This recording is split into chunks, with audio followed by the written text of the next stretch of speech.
Assalamualaikum warahmatullahi wabarakatuh. Hai teman-teman, apa kabarnya hari ini? Semoga kalian masih tetap semangat. Apakah sudah siap? Yuk disiapkan alat tulis kalian dan buku tematik kalian. Karena hari ini kita akan mempelajari IPS dan SBDP, tema 2 dan subtema 2. Teman-teman, pada subtema 1, kalian sudah mempelajari tentang jenis-jenis kegiatan ekonomi masyarakat. Nah, sekarang kita akan mempelajari jenis-jenis usaha yang dikelola secara perorangan dan kelompok. Usaha dapat dikelola secara perorangan maupun kelompok. Jenis usaha yang dilakukan secara kelompok yaitu ada firma, CV, PT, BUMN, dan koperasi. Lalu setiap jenis usaha memiliki kelebihan dan kekurangannya masing-masing. Yuk kita simak. Pertama adalah usaha perseorangan. Pada usaha perseorangan ini, pengusaha hanya bertanggung jawab terhadap dirinya sendiri.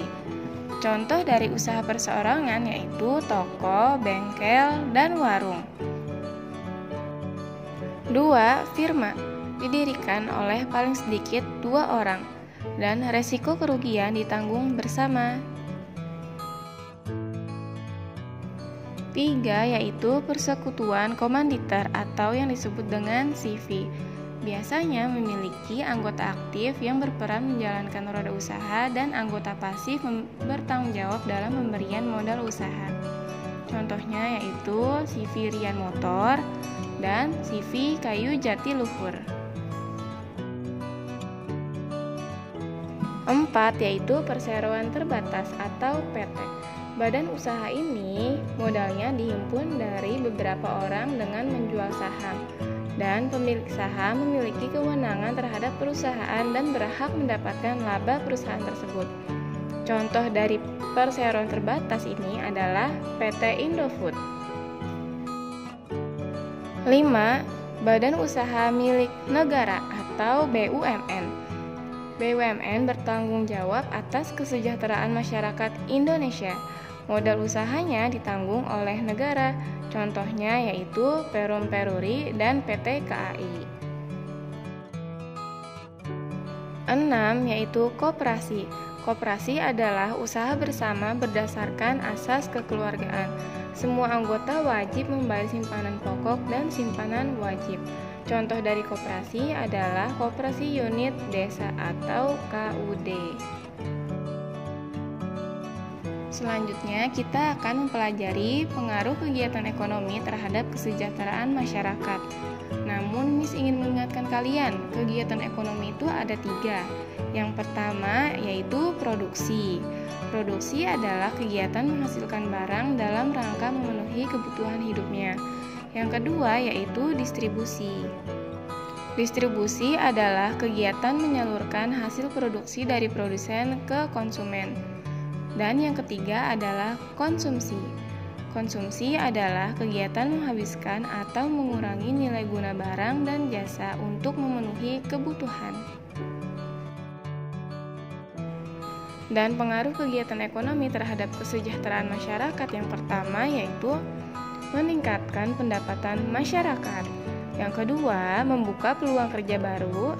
3. Munculnya usaha jasa pengiriman. 4. Mudahnya masyarakat memenuhi kebutuhan hidup. Dan apabila rangkaian kegiatan ekonomi terkendala, maka siklus kegiatan ekonomi di masyarakat akan terputus. Kesejahteraan masyarakat merupakan suatu kondisi terpenuhinya kebutuhan masyarakat, sehingga dapat hidup layak dan mampu mengembangkan diri, dan mampu melaksanakan fungsi sosialnya. Adapun ketidakmerataan pendapatan serta kecepatan pertumbuhan ekonomi yang berbeda, sangat mempengaruhi perbedaan tingkat kesejahteraan antar masyarakat di kota dan di desa. Contoh kegiatan ekonomi di pedesaan ada petani dan nelayan. Lalu ada contoh kegiatan ekonomi di perkotaan, yaitu dokter dan perawat dan pegawai pabrik. Selanjutnya, kita akan mempelajari SBDP dengan judul Properti dalam Tari. Properti tari merupakan segala kelengkapan dan peralatan yang digunakan ketika pertunjukan tari, dan setiap jenis tari dapat menggunakan properti tari yang berbeda. Adapun fungsi properti dalam tari yang pertama, menyampaikan ide dan makna gerakan dalam tariannya agar mudah dipahami oleh penonton. Yang kedua, pelengkap busana tari. Yang tiga, membantu menghidupkan karakter tokoh. Dan yang terakhir adalah memberi nilai tambah keindahan dalam tarian. Contoh properti tari yaitu dalam bentuk senjata, misalnya pedang, keris, tombak, rencong, serta busur dan anak panah. Dan jenis lainnya ada topeng, piring, topi, tongkat, lilin, dan payung. Mengapa properti tari sebagai pelengkap?